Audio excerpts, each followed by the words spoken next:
Yo, what is good, my anime people? What is good, yo?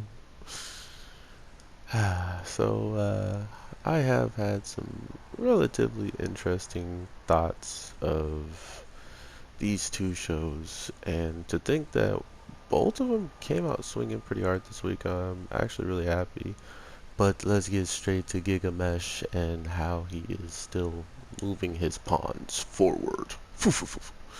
Um, I truly do like that anytime we get these types of characters that seemingly we should know something about, but at the same time, we kind of learn like offhand or like off screen sometimes just what some of them are capable of. And this seems like one of those cases where as soon as we kind of put this kid out in the field, there's a good chance he is always going to be able to kind of pull people to his side with his honesty and like, he's literally just making people in general feel like they want to be around him in general. So if you can hear anybody in the background, I do apologize, or any cars and stuff like that.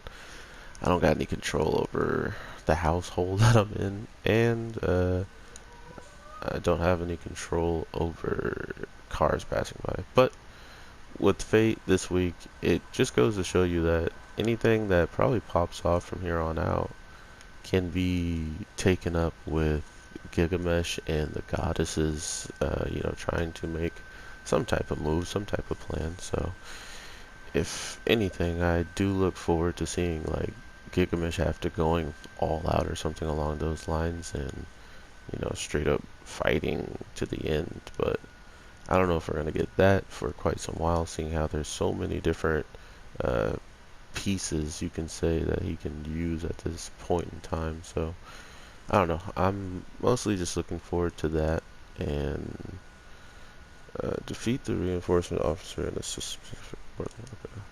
Um, and that's the main thing I want to see is just what changes overall, what really puts everything into perspective.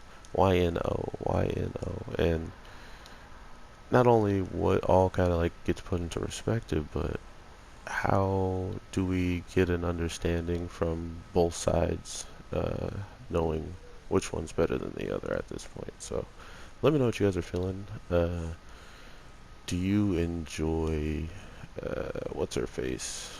This girl who seemingly is the enemy, but every time we kind of run into her, she never actually does much to us, right? Like she never actually has taken anyone's life, or also we know she's gone out of her way to protect certain people that have summoned her, even though she's the worst at doing the job because she destroys all their products and crops and stuff like that.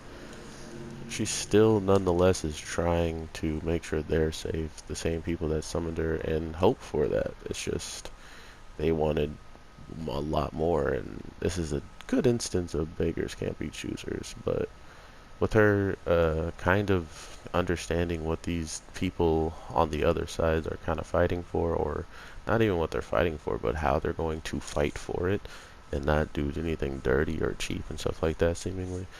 I think she's grown some respect, and not only that, he's thanking someone who practically put his life and teammates and allies, in danger. Not only that, is on the opposing team to be in position to still do something like that. So that's main reason why she's like, why would you even thank me? Like I'm to her, she's scum. Like in the case of Lord Gilgamesh and people she's attacking within the overall castle that have to get in the way because of collateral damage.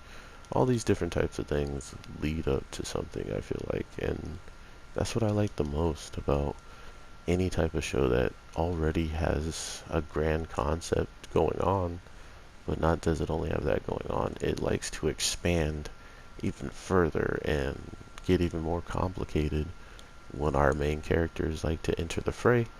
And even as of right now, seeing how these goddesses are supposed to have an agreement not to really get in each other's way, we almost had one of them get in each other's way, you know. So we'll see how all this plays out in the grand scheme, because my god, this animation is stupid fire. And I do have a question, and I don't know if I want to get spoiled.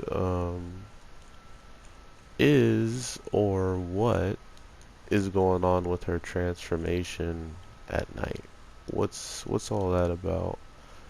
I don't know if I want to know if it's going to be something that's kind of like her game-changing thing at the end of the day, or if it's just maybe a split personality from day to night, because she kind of just flumbles over once she's in this blonde hair state, or I believe when she's ever in a shadow. Like I was like, oh, just take her out of sunlight. As soon as I saw her fall asleep the first time, I'm like, oh, it's sunlight. She's the opposite of a vampire. She's a sunpire. Um, don't quote me on that. But yeah, overall, it was an interesting episode nonetheless. I do want to see why her hair is doing that. I do want to know more about her, but seeing how she's a goddess, I'm guessing that's going to be in-game stuff unless she decides to portray them, which she seems relatively set on getting the Holy Grail. But at the same time, like I said, she almost seems set on leaving as well this week. So we'll see how that plays out. I definitely will talk to you guys in the next one. And with all that being said, I am your boy, the Anime G, and I will definitely talk to you in the next one. Later.